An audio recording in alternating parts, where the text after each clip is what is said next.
여러분, 비트코인 같은 암호화폐 하면 뭐가 떠오르시나요?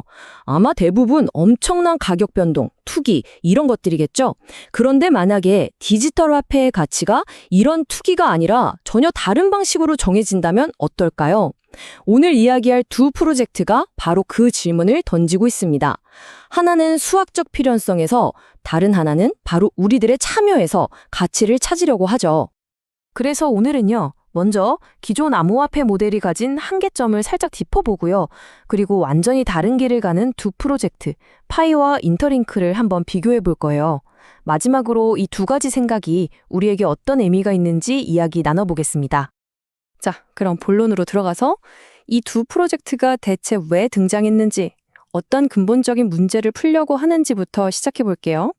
지금까지 암호화폐 가치라는 건 사실상 시장에서 사고 파는 사람들의 수요와 공급에 따라 정해졌잖아요. 그러니까 가격이 막 널뛰기를 하는 거고요. 근데 정말 이게 유일한 방법일까요?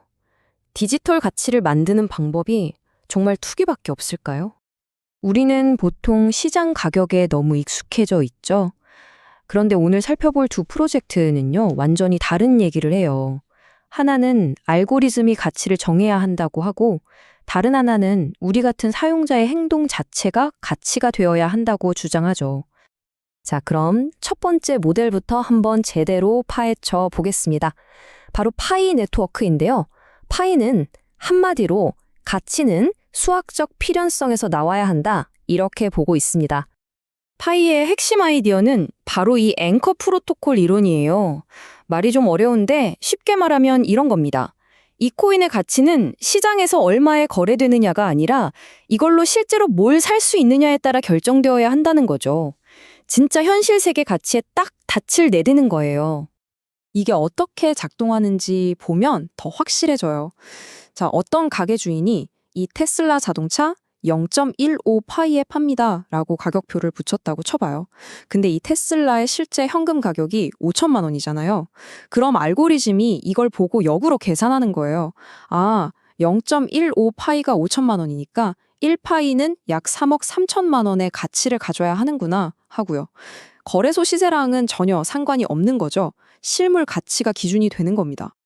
바로 이런 계산 방식 때문에 그 유명한 글로벌 합의 가치 GCV라는 목표 가격이 나오는 겁니다. 약 31만 4,159달러. 이건 그냥 누군가 정한 희망 가격이 아니라 이 네트워크가 전 세계적인 규모로 돌아가려면 수학적으로 이 정도 가치는 가져야 한다라고 계산된 값인 거죠. 이 비유가 정말 기가 막히는데요. 한번 상상해 보세요. 양동이 10개로 물 100갤런을 옮겨야 해요. 그럼 양동이 하나가 무조건 10갤런은 담아야 일이 되잖아요. 파이도 똑같다는 거예요. 전 세계의 막대한 거래량을 제한된 수량의 파이 코인으로 감당하려면 코인 하나하나가 어마어마한 가치를 품고 있어야만 한다는 거죠. 이게 바로 유동성의 필연성이라는 개념입니다. 자, 지금까지는 거대한 시스템 전체를 봤다면 이제는 시각을 완전히 바꿔서 개인 한 명 한 명에 집중하는 모델을 살펴보겠습니다. 완전히 다른 접근법이죠. 바로 인터링크 네트워크입니다. 이런 기분 느껴보신 적 없으세요? 아, 나만 또 뒤처지는 거 아닌가? 뭔가 웹3, 블록체인 좋은 건 알겠는데 너무 어렵고 복잡해서 에이, 저건 그냥 그들만의 리그지 하고 포기하게 되는 그런 느낌이요.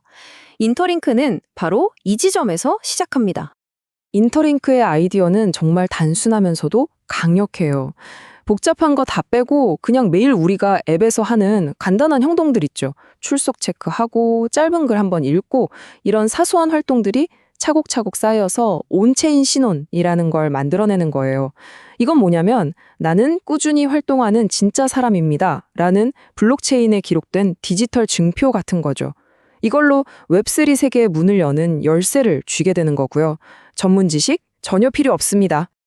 인터링크가 추구하는 건 정말 극단적인 단순함이에요. 처음부터 막 어려운 기능을 다 쏟아붓는 게 아니라 마치 선물을 하나씩 풀어보는 것처럼 아주 천천히 아기 걸음마처럼 새로운 기능들을 소개해줘요. 사용자가 압도당하지 않게요.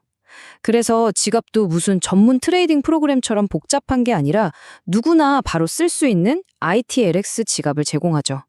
이렇게 진입장벽을 확 낮춰서 수십억 명을 웹3로 데려오고 바로 그 사람들의 참여 그 자체에서 가치를 만들겠다는 겁니다. 자, 그럼 이제 이 두 가지 정말 강력하면서도 너무나 다른 두 아이디어를 한번 나란히 놓고 비교해 볼까요? 얼마나 근본적으로 다른지 한눈에 보이실 겁니다. 표를 보시면 차이가 명확하죠? 파이 네트워크는 가치의 원천을 글로벌 무역 같은 거시적인 시스템에서 찾아요. 반면에 인터링크는 우리 한 사람 한 사람의 참여와 기록, 즉 미시적인 행동에서 가치를 찾죠. 목표도 달라요. 파이는 보편적인 결제 시스템이 되는 게 꿈이라면 인터링크는 수십억 명을 웹3 세상으로 이끄는 게 목표죠. 그래서 사용자의 역할도 파이에서는 거대한 경제 시스템의 참여자이지만 인터링크에서는 내 자신의 온체인 신원을 직접 만들어가는 능동적인 구축자가 되는 겁니다. 한마디로 하향식 시스템 설계와 상향식 개인 참여의 대결이라고 볼 수 있겠네요. 좋습니다. 그럼 이 두 가지 서로 다른 비전이 앞으로 다가올 디지털 시대의 가치에 대해 우리에게 던지는 메시지는 뭘까요? 한번 정리하면서 마무리해 보겠습니다. 핵심은 이거예요. 디지털 자산의 가치가 꼭 투기일 필요는 없다는 거죠. 파이처럼 이 화폐가 얼마나 큰 시스템에서 유용하게 쓰일 수 있는가에서 가치를 찾는 모델이 있고요. 또 인터링크처럼 진짜 사람이 얼마나 꾸준하고 진실되게 참여하는가에서 가치를 찾는 모델도 있는 겁니다. 중요한 건 두 모델 모두 초점을 시장의 트레이더에서 실제 세상의 쓰임새와 우리들의 행동으로 옮겨왔다는 점이에요. 그래서 마지막으로 여러분께 이 질문을 던지고 싶습니다. 앞으로 다가올 디지털 미래에서 과연 무엇이 더 가치 있을까요? 세상을 바꾸려는 거대한 시스템의 설계일까요? 아니면 그 시스템 안에서 살아가는 우리 한 사람 한 사람의 작은 행동들이 모인 총합일까요?